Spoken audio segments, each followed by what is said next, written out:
ازيكم عاملين ايه الاخبار؟ النهارده هنعمل مع بعض اللحمه المفرومه المتعصجه في البيت، وهنعملها بقى سندوتشات كده بتبقى حلوه قوي قوي مع شويه طحينه او خضار او مخلل.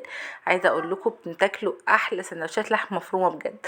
تعالوا نشوف الطريقه الحلوه دي وتعصيجها، وطريقتها بسيطه وسهله ومعظمنا عارفها. انا هنا معايا كده طاسه حطيت فيها معلقتين من الزيت ونزلت عليهم باللحمه. اللحمه يفضل يكون فيها نسبه دهن علشان طبعا تبقى جوسي كده وحلوه وفاهمين انتوا ازاي. ويا سلام بقى لو فيها حته ليا كده، ما اقولكوش بقى على طعم.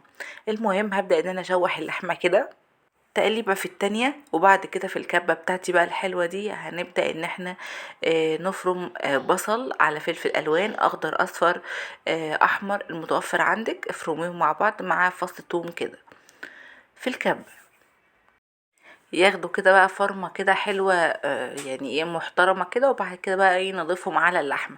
تكون اللحمة اوريدي اصلا اخدت لون وغيرت. هنبدأ بقى ان احنا ننزل بيهم كده او بالخلطة دي على اللحمة. وهننزل توابلنا ايه؟ ملح وفلفل اسود وسبع بهارات.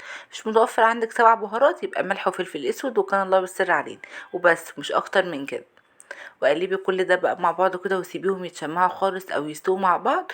ولما الخضار ينزل ميته واللحمه تنشف كده مع البصل او مع الخلطه اللي احنا عملناها، قدميها بقى في طبق كده وحط عليها شويه بقدونس وقدميها مع عيش، مع رز، مع طحينه، يعني المتوفر عندك قدمي فيه، او شوفي انت بترتاحي في اهنه وصفه او اهنه اكله بالظبط.